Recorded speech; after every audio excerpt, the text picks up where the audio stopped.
যে একটি আমল করলে আপনার জানাজায় 50,000 ফিরিস্তা উপস্থিত হবেন। আল্লাহ পাক রব্বুল আলামিনের নূরের তৈরি ফিরিস্তা 50,000 আপনার জানাজায় উপস্থিত হবেন। প্রিয় দিনদার ইমানদার মুসলিম ভাই বোনেরা, আল্লাহর রসুল সাল্লাল্লাহু আলাইহি ওয়াসাল্লামের সাহাবীদের জানাজার মধ্যে ফিরিস্তারা এসেছেন। রাসূলুল্লাহ সাল্লাল্লাহু আলাইহি ওয়াসাল্লাম বলেন, কেউ যদি এই আমলটি করে, ছোট্ট সূরাটি যদি পাঠ করে, আল্লাহ পাক 50,000 ফিরিস্তা তার জানাজায় অংশগ্রহণ করার জন্য পাঠিয়ে দেন। শুধু তাই নয়, শুধু যে ফিরিস্তারা অংশগ্রহণ করবে শুধু তাই নয়, আল্লাহ পাক এই সূরাটি পড়ার বরকতে আল্লাহ তাআলা তাকে জান্নাতে বিল্ডিং দালান তৈরি করে দেন। সুবহানাল্লাহ। প্রতি 10 বারে একটি বিল্ডিং হবে আপনার, 20 বারে 2টি বিল্ডিং হবে। আল্লাহর হাবিব সাল্লাল্লাহু আলাইহি ওয়াসাল্লাম বললেন, যারা এই সূরাটিকে, এই আমলটিকে যারা ভালোবাসে, আল্লাহ রাব্বুল আলামিন তাদেরকে ভালোবাসেন। আল্লাহ তাআলা তাদের জীবন জিন্দেগির সব গুনাহগুলা আল্লাহ তাআলা ক্ষমা করে দিবেন। সুবহানাল্লাহ। প্রিয় দিনদার ইমানদার মুসলিম ভাই বোনেরা, আমলটি খুবই গুরুত্বপূর্ণ, কিন্তু এই আমলটির সাথে একটি ঘটনা জড়িত আছে। আমি এই ঘটনাটি বলবো, তারপরে আমলটির কথা, সূরাটির কথা বলবো। আপনারা ধৈর্য সহকারে মনোযোগ দিয়ে সম্পূর্ণ ভিডিওটি দেখতে থাকুন। প্রিয় দিনদার ইমানদার মুসলিম ভাই বোনেরা, আল্লাহর হাবিব সাল্লাল্লাহু আলাইহি ওয়াসাল্লাম 3 জন সেনাপতি নিয়োগ করলেন মুতার যুদ্ধের জন্য। বিশাল বড় যুদ্ধ হবে কাফেরদের সাথে। ওই মুতার যুদ্ধে আল্লাহর রাসূল 3 জন সেনাপতি নিয়োগ করলেন।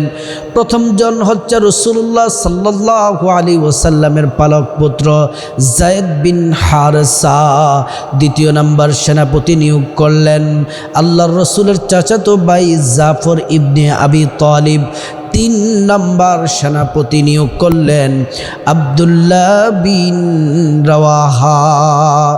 রাসূলুল্লাহ সাল্লাল্লাহু আলাইহি ওয়াসাল্লামকে প্রশ্ন করা হলো, আল্লাহর রাসূল, অন্যান্য যুদ্ধে শুধুমাত্র আপনি একজন সেনাপতি আপনি নিয়োগ করেন, কিন্তু এই মুতার যুদ্ধের জন্য আপনি 3 জন সেনাপতি কেন নিয়োগ করলেন?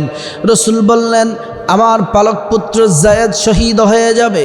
দ্বিতীয় নাম্বার সেনাপতি হবে জাফর বিন আবি তালিব। 3 নাম্বার সেনাপতি হবে আব্দুল্লাহ বিন রাওয়াহা। আর এই 3 জন যদি শহীদ হয়ে যায়, 4র্থ নাম্বারে তোমাদের মধ্য থেকে একজন সেনাপতি বানিয়ে নিবে। সুবহানাল্লাহ। আল্লাহর রাসূল সাল্লাল্লাহু আলাইহি ওয়াসাল্লাম এই 3 জন সেনাপতিকে ডেকে বললেন, হ্যাঁ সেনাপতিরা, যাও তোমরা তোমাদের বাড়ি থেকে বলে আসো, বিদায় নিয়ে আসো। নবীজির পালক পুত্র যায়েদ বিন হারেসা বলল, ইয়া রাসূলুল্লাহ, আমার বাবা এখানে আছেন আর আমার মা পর্দার আড়ালে আছেন, আমার কথাগুলো, আপনার কথাগুলো শুনছেন, আমি আর বিদায় নিতে হবে না গো রাসূল। আল্লাহর হাবিব সাল্লাল্লাহু আলাইহি ওয়াসাল্লাম বললেন, জাফর বিন আবি তালিব, যাও যাও বাড়ি থেকে বিদায় নিয়ে এসো। জাফর বিন আবি তালিব বাড়িতে গেলেন। স্ত্রী সুস্বাদু খাবার রান্না করতেছেন, কারণ দীর্ঘদিন পর্যন্ত তিনি ইসলাম প্রচারের কাজে বের হয়ে গিয়েছিলেন, দূরে ছিলেন। মাত্র কিছুক্ষণ হলো তিনি আসলেন আর যুদ্ধের দামামা বেজে গেছে। আল্লাহর রাসূল জাফর বিন আবি তালিবকে 2 নাম্বার সেনাপতি নিয়োগ করলেন। আর নবীজি বললেন, জাফর যদি শহীদ হয়ে যায়, 3 নাম্বার সেনাপতি হবে আব্দুল্লাহ বিন রাওয়াহা। তার মানে যুদ্ধের ময়দানে শহীদ হবে জাফর বিন আবি তালিব। এটা 100% শিওর। সুবহানাল্লাহ। জাফর বিন আবি তালিব বাড়িতে গেলেন, গিয়ে স্ত্রী রান্না বান্না করতেছে। ডাকলেন, ও আমার স্ত্রী, প্রিয়তম স্ত্রী, শোনো, আল্লাহর রাসূল মুতার যুদ্ধের জন্য 3 জন সেনাপতি নিয়োগ করলেন। এর মধ্যে 2য় নাম্বার সেনাপতি হলাম আমি। আমাকে তুমি বিদায় দিয়ে দাও, যুদ্ধের ময়দানে আমি শহীদ হয়ে যাব। একথা বলার পরে স্ত্রী কান্না শুরু করে দিলেন। বাচ্চাগুলা পায়ে ধরে কান্না শুরু করে দিয়েছে, অঝোর দ্বারায় কান্না করতেছে। স্ত্রী হাত তুলে বলেন, আল্লাহ, আমি দোয়া করতেছি আমার স্বামী যেন যুদ্ধের ময়দান থেকে যেন গাজী হয়ে যেন ফিরে আসে। কিন্তু জাফর বিন আবি তালিব এই দোয়া শোনা মাত্র তিনি রাগ করলেন, আর কুশবদ্ধ তরবারি বের করে তরবারের উল্টা পিঠ দিয়ে স্ত্রীর হাতের মধ্যে মৃদু আঘাত করলেন। বললেন, এ প্রিয়তমা স্ত্রী, তোমার দোয়া কবুল হবে না, সারা পৃথিবীর মানুষের দোয়া কবুল হবে না। রহমাতুল্লিল আলামিন নবীজি বলছেন, আমি যুদ্ধের ময়দানে শহীদ হব। আল্লাহর রাসূল যা বলেছেন এটাই সত্য। সুবহানাল্লাহ। এবার বলেছেন, বিদায় দাও, আমি চলে যাই। স্ত্রী কান্না শুরু করে দিলেন। সন্তানগুলো হাউমাউ হাউমাউ করে চিৎকার করে কান্না করে। জাফর বিন আবি তালিব বিদায় নিয়ে সামনের দিকে অগ্রসর হচ্ছেন। তিনি পিছনের দিকে একবারের জন্য আর ফিরে তাকান নাই। সাহাবীদের ঈমান কত মজবুত ছিল। 3 নম্বর সেনাপতি আব্দুল্লাহ বিন রাওয়াহা বাড়িতে গেলেন। আজকে দুপুরবেলা বিবাহ করলেন, বিকেলবেলা যুদ্ধের দামামা বেজে গেছে। রসুল 3 জন সেনাপতি নিয়োগ করলেন। আব্দুল্লাহ বিন রাওয়াহা স্ত্রীকে দেখলেন না। তিনি ঘরের দরজায় গিয়ে দরজা নক করলেন। স্ত্রী ঘরের দরজার ভিতর থেকে বললেন, কে গো, আপনি কে? বলতেছে, আমি আব্দুল্লাহ বিন রাওয়াহা। দরজা খোলার জন্য চেষ্টা করলেন। আব্দুল্লাহ বিন রাওয়াহা ডেকে ডেকে বললেন, স্ত্রী, না না, দরজা খোলো না, আমি যুদ্ধের ময়দানে চলে যাচ্ছি। আর আল্লাহর রসুল বলছেন, আমি যুদ্ধের ময়দানে শহীদ হব, এজন্য আমি যুদ্ধের ময়দানে চলে যাচ্ছি। তুমি যদি বিবাহ যদি না বসো, তাহলে আমি চলে যাই, জান্নাতে তোমার সাথে আমার সাক্ষাৎ হবে। এ কথা বলার পর স্ত্রী বলল, দরজাটা একটু খোলেন, আমি শুধু আপনাকে একটু নয়ন ভরে একটু দেখতে চাই।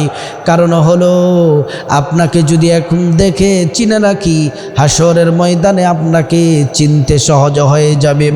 আব্দুল্লাহ বিন রাওয়াহা ডেকে ডেকে বলল, প্রিয়তম স্ত্রী, তুমি যদি আর বিবাহ না বসো, ওয়াল্লাহি, আল্লাহর শপথ করে বলি, হাসরের ময়দানে তুমি আমাকে খোঁজা লাগবে না।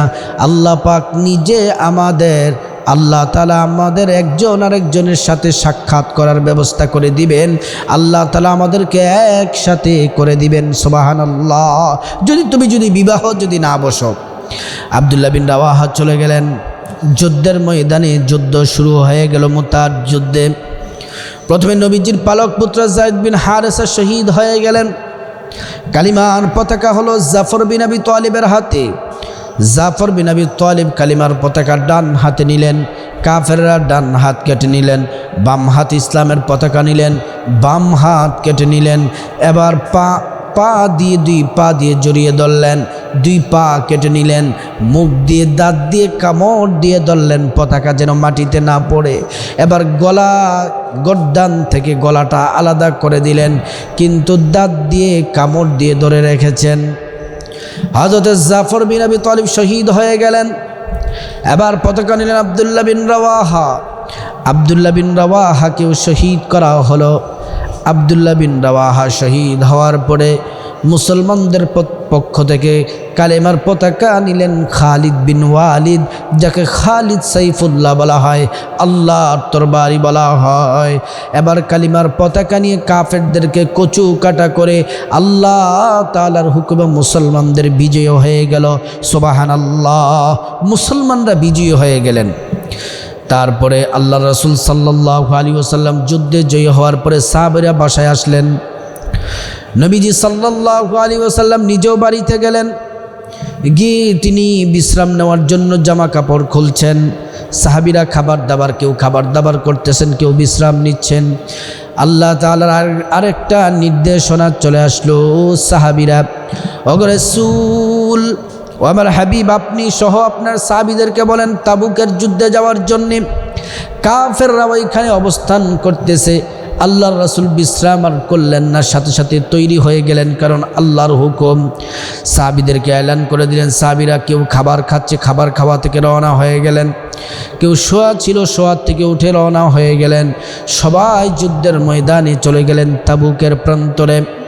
আল্লাহর রাসূল সাল্লাল্লাহু আলাইহি ওয়াসাল্লামের কথা শুনে এবং মুসলমান সাহাবীদের কথা শুনে কাফিররা পলায়ন করেছে। বিনা যুদ্ধেই মুসলমানরা বিজয় হয়ে গেছে। আল্লাহর রাসূল এবার যুদ্ধের ময়দান থেকে তিনি বাড়িতে আসেন না, কারণ আল্লাহর হুকুম এখনও আসে নাই।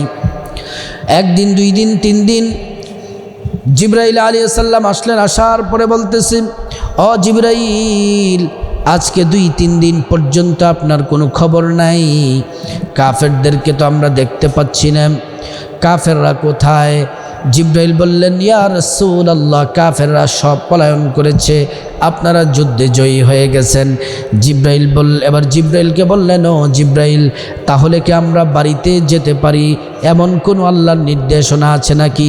জিবরাইল বললেন, না গো ইয়া রাসূলুল্লাহ, বাড়ি যাওয়ার কোনো নির্দেশনা এখনো আসেনি, কিন্তু একটি নির্দেশনা এসেছে। এই যে সামনে একটি পাহাড় দেখা যায়, ওই পাহাড়ের নিকটে একজন সাহাবীর লাশ আছে। ওই লোকটি আপনার সাহাবী, ওই লোকটির জানাজার ইমামতি আপনি করতে হবে। সব সাহাবীরা জানাজায় অংশগ্রহণ করতে হবে, এবং শুধু সাহাবী আর আপনি জানাজার মধ্যে থাকবেন না। আল্লাহর পক্ষ থেকে 50,000 ফেরেশতা এই জানাজার মধ্যে আমি জিবরাইলের নেতৃত্বে অংশগ্রহণ করবেন। সুবহানাল্লাহ। এবার রাসূল করিম সাল্লাল্লাহু আলাইহি ওয়াসাল্লাম সাহাবীদেরকে নিয়ে এবার ওই লোকটির জানাজা সম্পন্ন করলেন, শেষ করলেন। সাথে ছিলেন 50,000 ফেরেশতা। সুবহানাল্লাহি ওয়া বিহামদিহি। এবার জানাজা শেষ করার পরে আল্লাহর রসুল জিবরাইলকে তালাশ করতে লাগলেন, কোথাও দেখা যাচ্ছে না। সামনের দিকে হাঁটতে হাঁটতে হাঁটতে হাঁটতে দেখলেন 2টি পাহাড় আছে। ওই 2টি পাহাড়ের উপরে এমন করে 2টি ডানা জিবরাইল আলাইহিস সালাম 2টি ডানা এভাবে মেলে রেখেছেন, এবং তিনি তার নিজস্ব আকৃতিতে দাঁড়িয়ে আছেন। আল্লাহর রাসূল সাল্লাল্লাহু আলাইহি ওয়াসাল্লাম বললেন, আমি তাকায়া দেখি জিবরাইলের পা জমিনে, মাথা দেখা যায় আসমানে। সুবহানাল্লাহ। জিবরাইল যদি এত বড় হয়, আমাদের আল্লাহ রাব্বুল আলামিন কত বড় হবে। সুবহানাল্লাহি ওয়া বিহামদিহি। এবার নবীজি সাল্লাল্লাহু আলাইহি ওয়াসাল্লাম বললেন, জিবরাইল, বলতো যেই লোকটির জানাজা পড়লাম, এই লোকটিকে আর কি কারণে তো তার সম্মান মর্যাদা? জিবরাইল বললেন, ইয়া রাসূলুল্লাহ, ইয়া হাবিবাল্লাহ, যেই লোকটির জানাজা পড়ালেন, ইমামতি করলেন, ওই লোকটি হচ্ছে আপনার সাহাবী। এটা হচ্ছে হযরতে মুআবিয়া, আমিরে মুআবিয়া না, উনি হচ্ছেন আরেকজন মুআবিয়া। এবার বললেন, নবীজি জিজ্ঞেস করলেন, কি কারণে এই সাহাবীর এত মর্যাদা বেড়ে গেল? আল্লাহর রসুলকে বললেন, জিবরাইল ডেকে ডেকে বললেন, ইয়া রাসূলুল্লাহ, এই ব্যক্তিটা, এই সাহাবী মুআবিয়া কোরআন আল করিমের সূরাতুল ইখলাসকে ভালোবাসতো, কোরআন আল করিমের সূরাতুল ইখলাসকে বেশি বেশি পড়তো। বিসমিল্লাহির রহমানির রহিম, কুল হুয়াল্লাহু আহাদ, আল্লাহুস সামাদ, লাম ইয়ালিদ ওয়া লাম ইউলাদ ওয়া লাম ইয়াকুল লাহু কুফুয়ান আহাদ। এই মুআবিয়া সূরাতুল ইখলাস বেশি বেশি পাঠ করার কারণে আল্লাহ পাক তাকে ভালোবেসেছেন, এবং তার জানাজায় আল্লাহ তাআলা 50,000 ফেরেশতা পাঠিয়েছেন। সুবহানাল্লাহ। জিবরাইল বললেন, ইয়া রাসূলুল্লাহ, আপনার কোনো উম্মত যদি সূরা ইখলাস পড়ে, সূরা ইখলাসকে যদি ভালোবাসে, তাদের জানাজাও 50,000 ফেরেশতা উপস্থিত হবেন। সুবহানাল্লাহ। এজন্য সূরা ইখলাস বেশি বেশি করে পাঠ করবেন। হাদিসের মধ্যে এসেছে, মান ক্বরাআ সূরাতুল ইখলাস 10 মাররাত বানাল্লাহু লাহু বাইতান ফিল জান্নাহ। যে ব্যক্তি সূরা ইখলাস 10 বার পাঠ করবে, আল্লাহ পাক তাকে জান্নাতে একটি ঘর নির্মাণ করে দিবেন। সুবহানাল্লাহ। একটি বিল্ডিং 20 বার পড়লে 2টি বিল্ডিং, 30 বার পড়লে 3টি, 100 বার পড়লে 10টি, এমন করে করে আপনি যত পড়তে থাকবেন, তত বিল্ডিংয়ের মালিক আপনি জান্নাতে হতে থাকবেন। আল্লাহ পাক আমাদের সবাইকে এই আমলটি মহাব্বত নিয়ে, ভালোবাসা নিয়ে, দরদ নিয়ে আল্লাহকে রাজি খুশি করার জন্য যেন আমরা সবাই আমলটি করতে পারি, আল্লাহ তাআলা তৌফিক দান করুন।